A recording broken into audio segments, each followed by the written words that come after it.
Welcome to the Unqualified Scholar Podcast.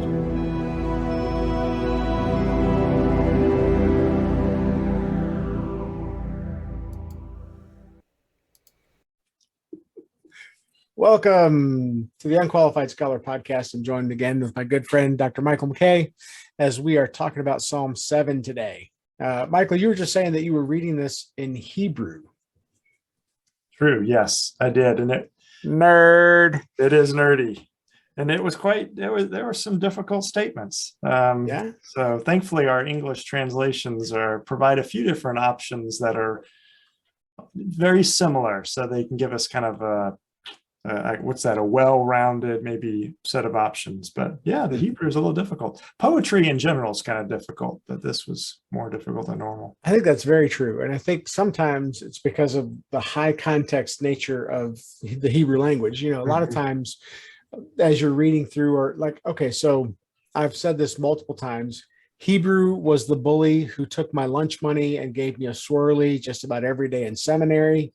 I had to apologize to my Hebrew professor. He was very kind. He said there's more to life than Hebrew. But so when I work in Hebrew, it's typically I use the internet to find it read online, and I'll listen to it a couple times. And after I've listened to it, I try to follow along word by word, but I certainly I would not call it reading. But yeah, there's times where you look at a single word and it has to be represented by several words in English. Yeah, right. Very true. Yeah. And with poetry in particular, like you said, it's representative of a lot of idioms and stuff. And then the language is very condensed and concise, and sometimes verbs are omitted just because it's poetry. It's just the style. Well, don't we do that in English? So psalms are songs, and don't we in our songs occasionally like slur words? Yeah, exactly. Have you ever sung along to the classics of the 80s and then all of a sudden you're like, wait, I don't know the words? Yeah. That happens to me all the time. Yeah, even in our hymns too, if you read the lyrics to what is it? There's power in the blood. You look at it and it's sometimes the word power is spelled POW apostrophe R, because you're supposed to kind of slur the ER to par. That's, old Southern way of singing the hymn. Yeah, you don't have an accent, but you grew up in Georgia, right? That's right. Yeah. Somehow the accent didn't stick, right? But all the songs, I can remember the Southern way of singing them. You can get those. You get Mabel on the piano. You can get things going. That's right. Yeah. Yeah. So so the superscription says that this is a Shiggaion of David, which he sang to the Lord concerning the words of Cush, a Benjamite. And Shiggaion is usually thought of as a musical term, something that's been lost to history. And so this word it's called transliterated. Basically, it's the Hebrew word with English letters. Yeah. And what does it mean? We don't know. Don't know. Yeah, that's kind of why. That's one of the things that's kind of cool. You have the Nephilim in Genesis, and it's the same thing. The word means fallen ones, but in Hebrew, it's Nephilim. And so the Latin translation translated gigantes, which means giants, but there's really not a lot in the text that tells you who these people were. Were they just mighty men? Were they gigantic? How big were they? Right. Those kind of things. And then we have Goliath, who is measured, but the Nephilim are not. And so that's where it's very interesting to see the transliterations and how they work. Same thing's true of baptism, from the Greek word baptizo. Yeah, that's a good illustration we're all familiar with. It's interesting, in the Greek version of this psalm, they just rendered it a psalm. Like, in other words, it's almost like, well, we don't have a good Greek word for this, whatever it means, so we're not going to transliterate it. We're just going to say a psalm. Yeah. Is that a cop out, or is that like the wise route to take? Yeah, that's the translation's $1 million question, I guess. So. It's also interesting. There's no real reference to Cush. Like, we don't really know who he is. So if you look There's a couple Cushes, I think. Search for the word. There's a river or a land named Cush. The sons of Ham, one of Ham's sons is Cush. Okay. Cush fathered Nimrod, Second Kings. There's a king of Cush. Yeah, there's just not really, until you get to Psalm 7, we don't really know who this person is. Do you think Seems that's like maybe an enemy of David based on the psalm, if that's how we're supposed to read the superscription? How did you read that?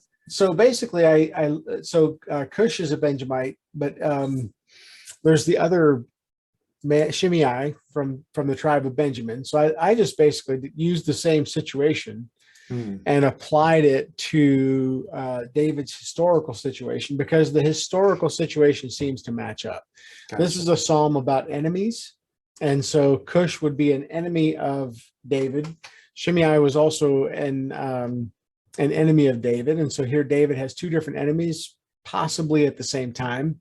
And that's where like the Psalms, like there's a little bit of freedom there. Walter Brueggemann talks about how it's really hard to find the historical context, but in a lot of ways, the Psalms were written to apply to a lot of different historical contexts. Yeah. Yeah. So we talk about historical and cultural interpretation. And maybe what we have to do is realize that sometimes these are very broad categories. In other words, we're not talking about a modern day song. We're talking about an ancient song. However, locating a precise historical cultural situation may be unnecessary, because there's probably many that we could pull from David's life, but in one sense, that's a secondary issue based on just the psalm itself being the most important thing. What's one of your favorite songs, and how does it have meaning for you? Songs like modern day ones? Yeah. Let me give you an example from my life. And then, so my brother died from a heroin addiction. Okay. And the group, I think is it Guns N' Roses? I think it's Guns N' Roses. They have a song called Mr. Brownstone, which is about heroin. Yes. And so like, I'm not for the use of heroin. I'm actually very opposed to drugs.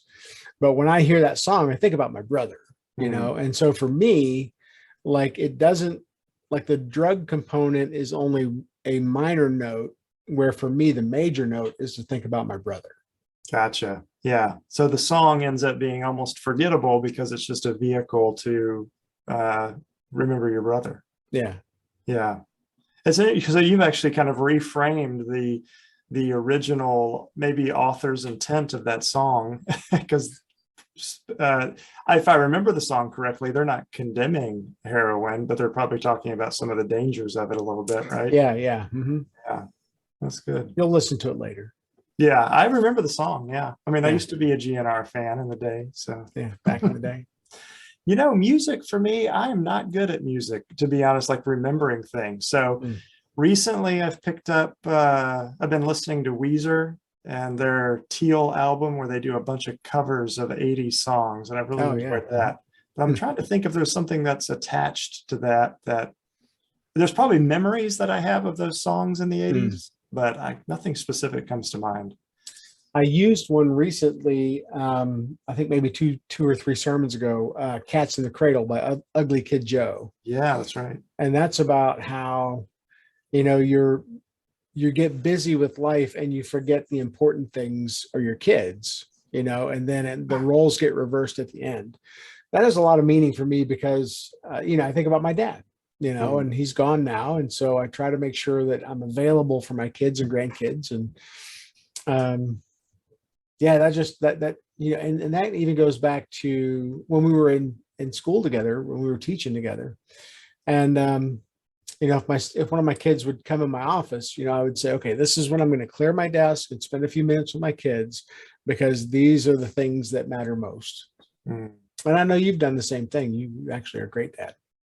Thanks. I appreciate that. Actually, your illustration reminded me of one. Okay. So I don't listen to this all the time, but there's a song in Fiddler on the Roof where he is, Tevye, the main character, is thinking about all, I think 3 of his daughters is what he has. They're all getting married and leaving. And even before Leanne and I had kids, I would listen to that song and it would choke me up thinking about the day when, the kids that we might have would end up leaving home. So I do regularly associate all of that with that song now, even whenever I hear it. So there's one. And I think that's so, like, circling all the way back around to this psalm in particular, or really any psalm, like there would be multiple times where this would have meaning in the life of faith.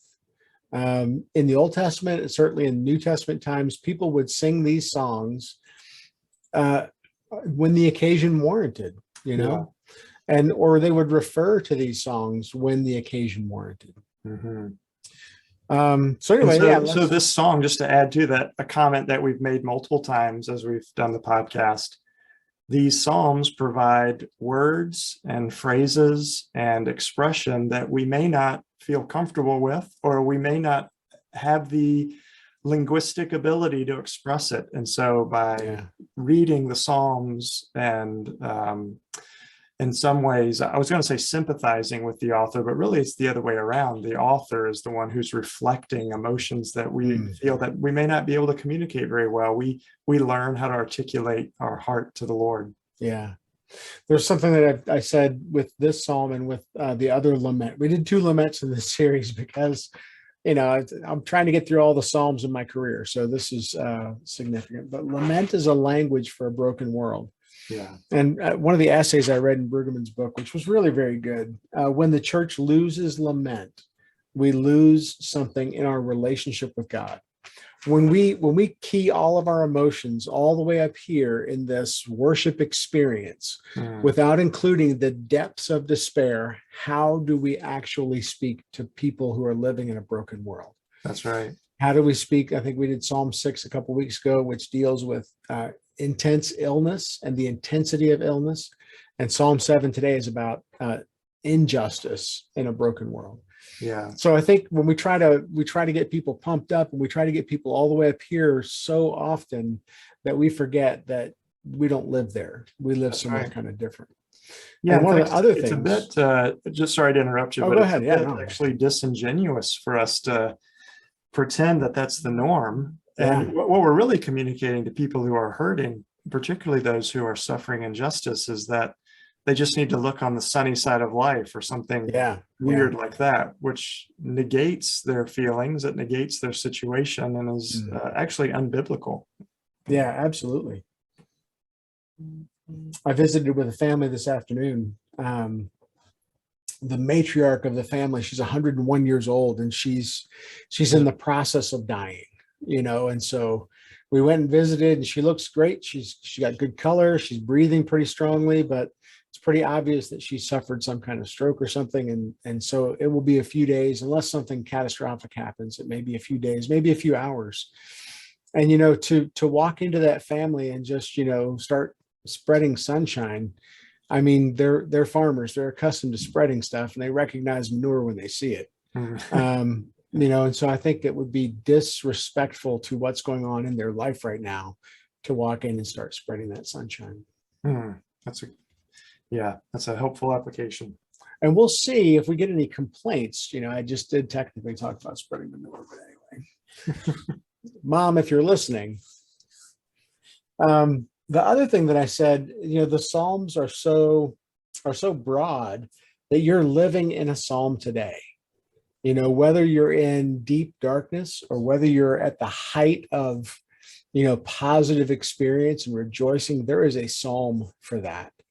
If you're experiencing maybe the word is ennui, you're just kind of, what does that word, what does that? I have to look it up. You're experiencing something. There's a Psalm for all these kind of things that you're experiencing and feeling. And so don't think that there's nothing in the Old Testament for you. There certainly is. Is that E-N-U-I? Is that it? E-N-N-U-I. E-N-N-U-I. Hitting the wrong vowel. Did you mean ennui? Yes. A feeling of listlessness and dissatisfaction arising from a lack of occupation or excitement. Maybe that's the one that there isn't. Is there a Psalm about boredom? Maybe Yeah, it I'll have to is. chew on that. Yeah. Yeah, I'm gonna have to go read the Psalms. So anyway, let's maybe we can get into the nitty gritty a little bit with Psalm 7. And this is we've been recording before, but you were on vacation last week. Let's go kind of section by section. I'll read the first 5 verses and we'll talk about it. Okay. O Lord my God, in you do I take refuge.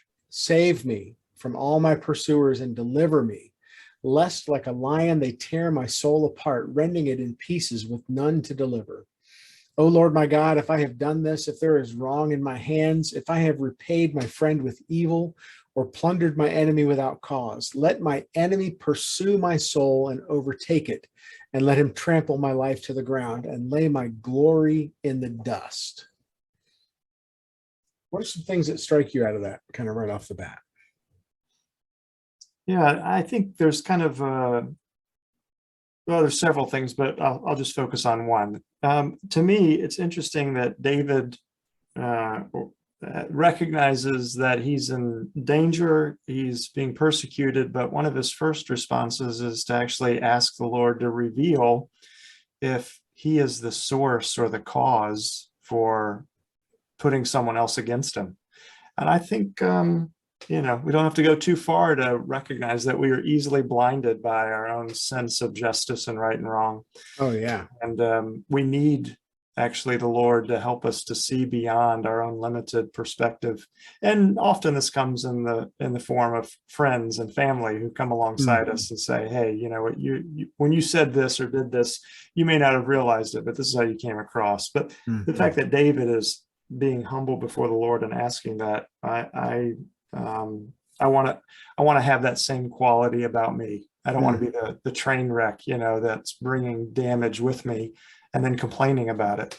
Right. Yeah. So often we are, and that's where, like, in the moment, in the heated moment when something is happening and you're mad. I mean, this is David is suffering injustice here. And so 2 Samuel 16, let me see if I can pull that out real quick. So David is undergoing a rebellion, and the rebels have started to kind of take over the kingdom. And so he's running for his life. He's packed up some friends and family, and he's heading out of town. 2 Samuel 16:5, he came to Bahurim. There came out a man of the house of Saul, English words, whose name was Shimei the son of Gera, and he came and he cursed continually. And he threw stones at David, and all the servants of King David and all the people and all the mighty men were on his right hand and on his left. And Shimei said as he cursed, get out, you man of blood, you worthless man. The Lord has avenged on you all the blood of the house of Saul, in whose place you have reigned, and the Lord has given the kingdom into the hand of your son Absalom. See, your evil is on you, for you are a man of blood. And I think that's where David is probably, like, if this fits the historical context even a little bit, that David is in a situation where he's being accused, falsely accused. He does want to say, look, Lord, my hands are clean. I haven't done anything wrong. And I love verse 9. Then Abishai, the son of Zeruiah, said to the king, why should this dead dog curse my lord the king? Let me go over and take off his head. And as I taught this to the church, I was like, it's really good that I don't have that power. Right. Especially in traffic, right?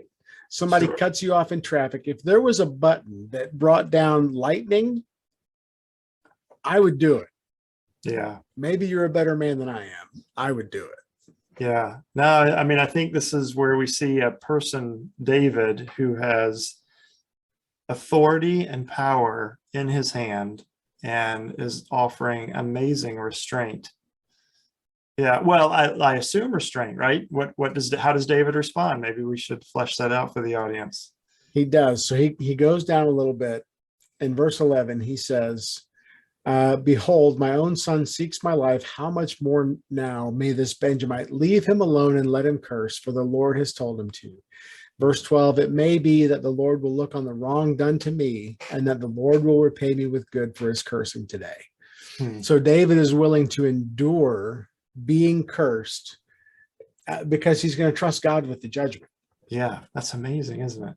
Yeah, I mean, and he's got this guy who's like, I will literally go cut this man's head off. Hmm. Um, Yeah, just say the word and I'll solve at least this little problem. The bigger yeah, problem can't be solved right now, but yeah, there's no need the gadfly can be swatted and crushed. yeah, yeah. I mean, Abishai is like, yeah, he's the guy who says, look, um, let's do it. He's a man of action, and he's probably frustrated because he can't take any action. Hmm. So, yeah, incredibly wise of David. Incredibly, we'd call it spiritually mature. Mhm. That he's going to be the bigger man. But that doesn't mean that it was easy. He's crying out in Psalm 7. He's crying out to God, and his first move is to say, "Look, I'm innocent." Yeah. Now, my memory, not to trace this narrative thread too far, but my memory is that when David resumes power in Jerusalem, he tells this man, look, as long as you stay in the city limits, you'll get to live.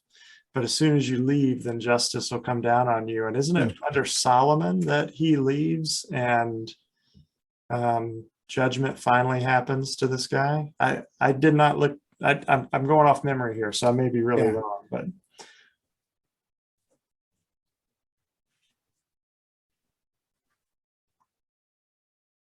maybe hard to track Yeah, down. 1921. So if you look for his name, Shimei, Shimei, Shimei. It would probably be in First Kings something. Yeah, First Kings. There's some First Kings 1.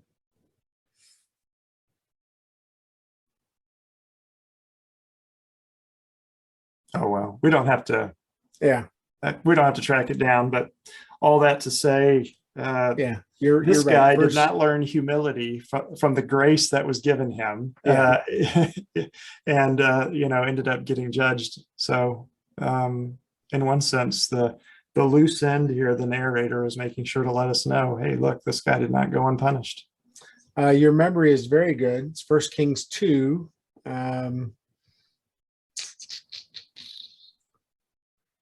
Yeah, First Kings 2 is where it's going to pick up. So, Okay. yeah, impressive. Yeah, we all get lucky every now and then. That happens. Even a broken clock is right twice a day. That's right. Yeah. I need to get that etched on a piece of wood and hang it in my office. Just Yeah, anyway, never mind. Why don't you read that next section? So okay. David is protesting his innocence, and he's saying, Lord, if I'm guilty, let my enemy have me. Yeah. So from 6 to what? What would you like? 6 to like 14. Okay. 6 to 13. Gotcha.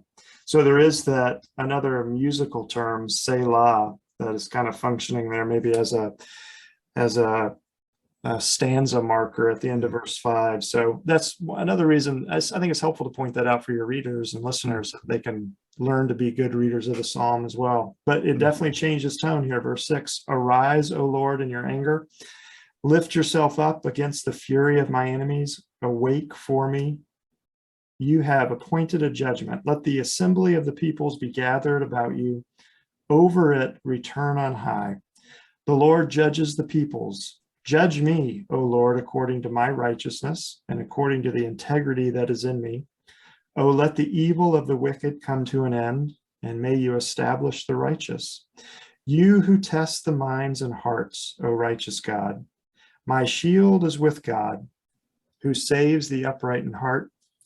God is a righteous judge, and a God who feels indignation every day. Verse 12, if a man does not repent, God will whet his sword.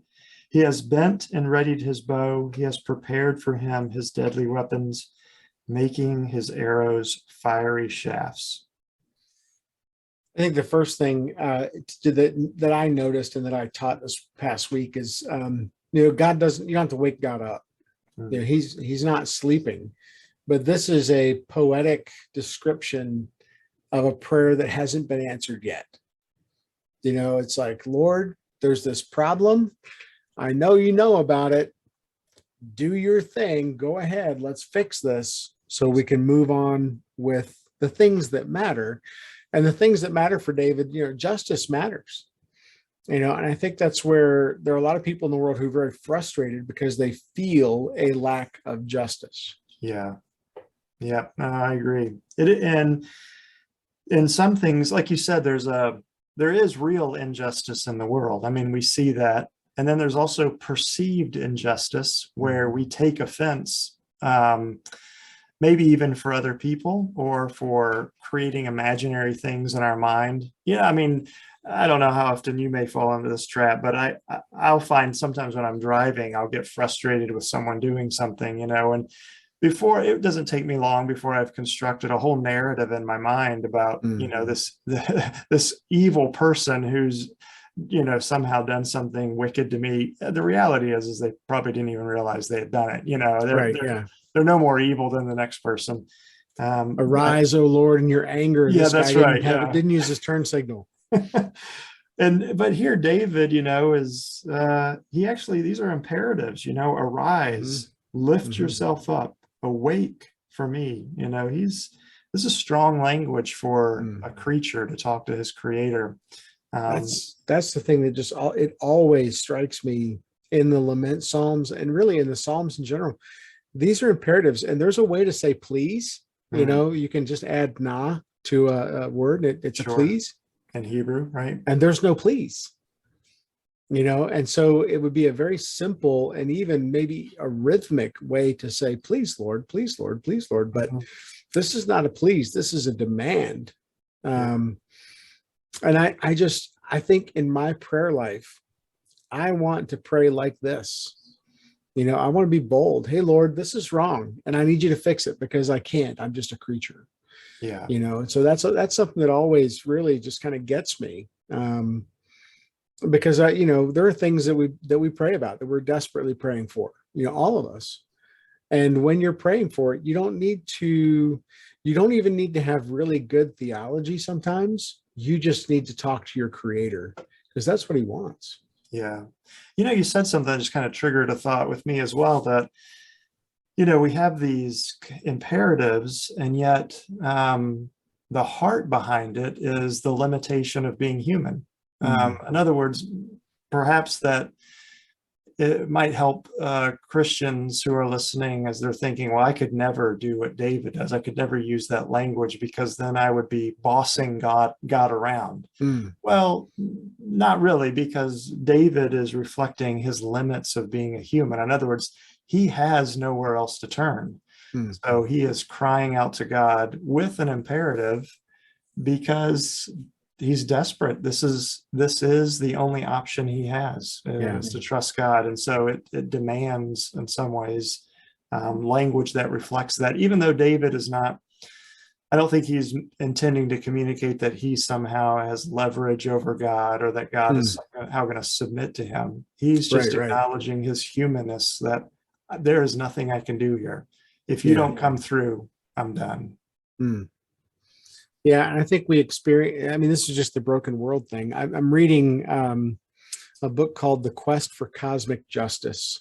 And really what the author, it's Thomas Sowell, who's an intellectual. He's really, really very good. And he's conservative, but the idea is that in all of the talk about justice, what we really want is God to enter in and make the world right. And it doesn't, like, you don't have to agree with somebody's perspective on justice, but you can at least agree with their experience of a broken world. That's just good theology. So you could think about, for the 5 listeners here, this really isn't political, but the example that I used in the sermon, I think, was migrants at the border.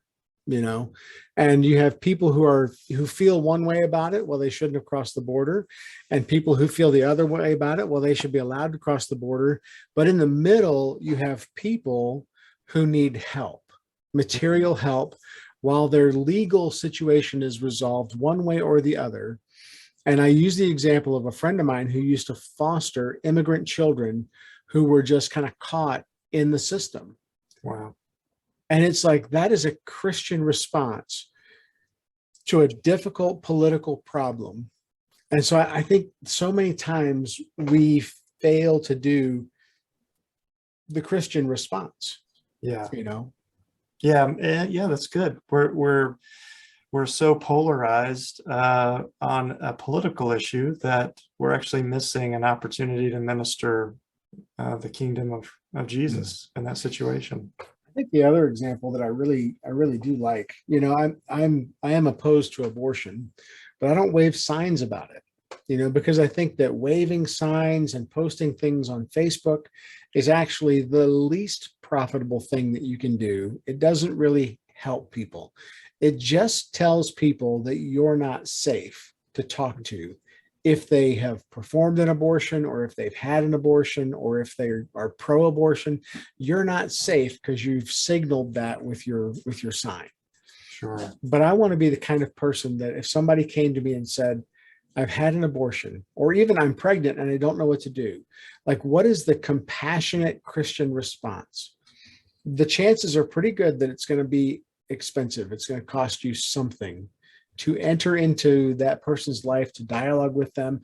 Maybe if you have room in your house, it's giving them room in your house. Mm-hmm. That's a pretty big ask, right? Because, Yeah. to invite someone into your home, that's inconvenient, at least. I mean, we have children. We both know this. Yeah.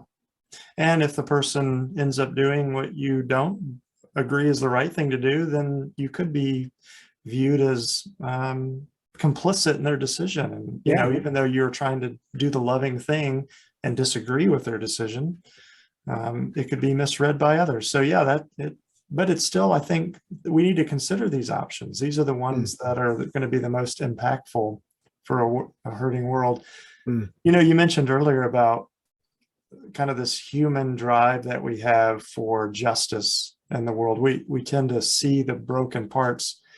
I do wonder sometimes, though, if because of probably for all kinds of different cultural and political and religious reasons, that we end up ignoring problems because we don't want to deal with them. So, for example, let me give an illustration. You used immigration, and so we've got these two kind of options that are floated out there politically anyway. And yet it would be easy for one side to ignore the injustice that their opinion creates. And it would be easy also for the other side to ignore the injustice that their side creates. In other words, we want to bolster our own opinion. So we demonize, or we just refuse to acknowledge the injustice that our own opinion could create. And so because of that, I think we actually end up fostering future injustice. As Christians, we're not actually part of the solution here. We're creating more and more injustice, and we're not actively trying to do that, but because we want to win, or because we want our opinion to be heard, it ends up being one of the implications. I find it fascinating. We're far enough into the podcast that I can feel free to break out a little politics, right?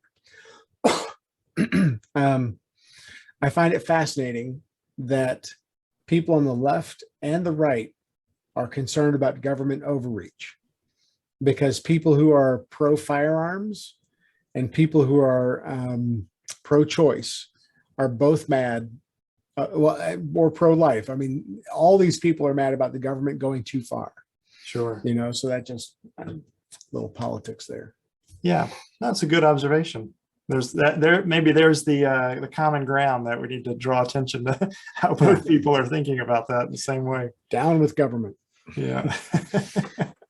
Verse 14, behold, the wicked man conceives evil and is pregnant with mischief and gives birth to lies. He makes a pit, digging it out, and falls into the hole that he has made.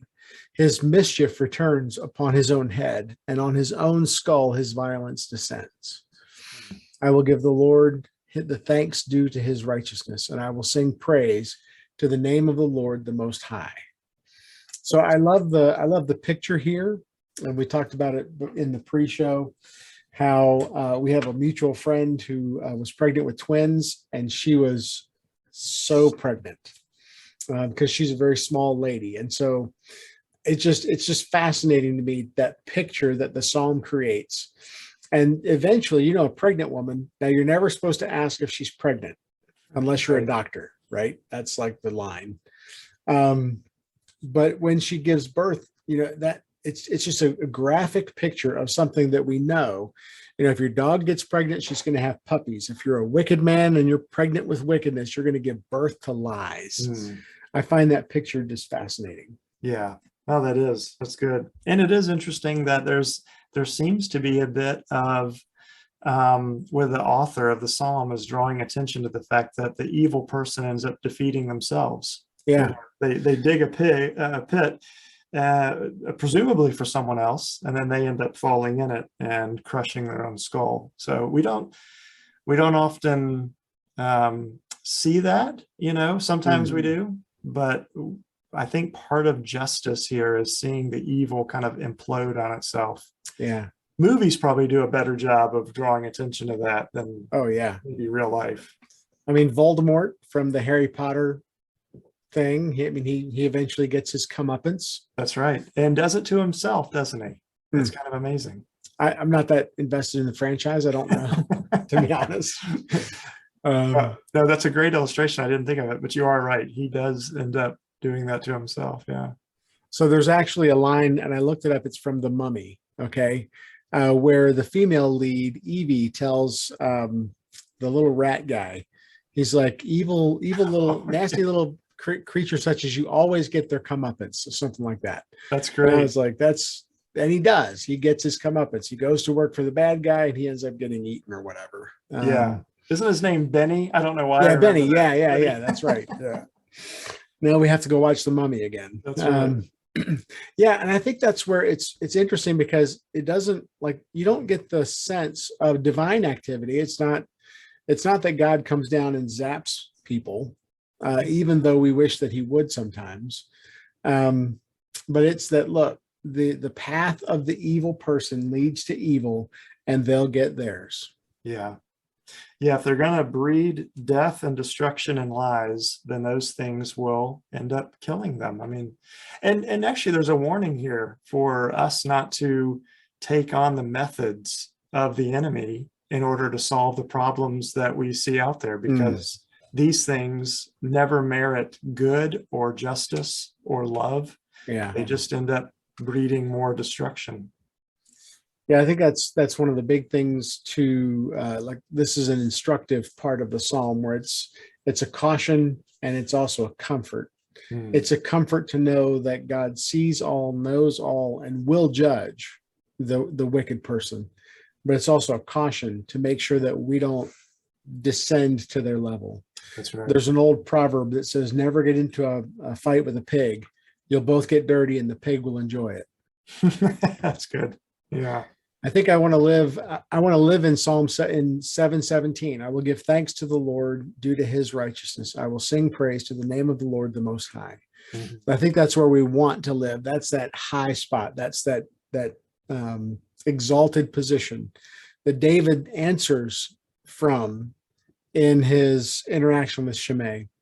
But the reality is that we're always somewhere else, or we're always on the way to that place. Or not always. Sometimes when we face injustice, we're on the way to that place, and we're not there yet. Maybe that's the way to say it. Yeah. Yeah. We need to know, first of all, that that's where we want to be. And then when these situations arise, we need to know how to get there. Yeah. So in your work with college students, can you think of a way this might apply to the young people that you work with? I think that, well, this is not specific to college people, but I mean, students are wrestling with injustice, not only on a global level, but they're also struggling, just like all other age groups are, with real and perceived injustice in their own life. People come from broken homes, and people are mistreated at work. People feel maybe even a grade is unjustified, as maybe small as that is. Oh, that never happens. That's right. So I think it's easy for them to be able to put their hooks into this psalm in a real way. I remember this kid. Oh, her name was Amy, right? and she fought for every point. My recollection is that she wasn't really an outstanding student, but I know at least once she came and she advocated for herself, and she got points from me. And I think she did this for a number of different professors or teachers, and she actually ended up graduating with honors. No way. So Wow. yeah, that's the recollection. Had it down to a science. Well, Does the university have a like a social media policy? you mean like personally for the students? Yeah, like for the students, do they have some standard that they put out there? You know, there might be. I mean, I would assume certain obvious things, like nudity and that kind of stuff would Oh, be, sure. Mhm. against the rules. But I don't really know off the top of my head. Thankfully, I don't have to work in that circle. Yeah, I can right. entrust that to someone else. Excellent. Well, hey, thanks for your time. I really appreciate you coming out and doing this. This is fun. Yeah, And, same here, brother. It's and, always good to go through the text with someone else who's thought about it deeply. So that's good. Well, I don't know about deeply, but okay. Thank you. Yeah, it's always pastorally. You're always kind of juggling. You're juggling 7 different hats. So that's how it goes. But all right, that's it. Thanks for coming out. Thanks, Mom. Love you. All right, we'll see you next time.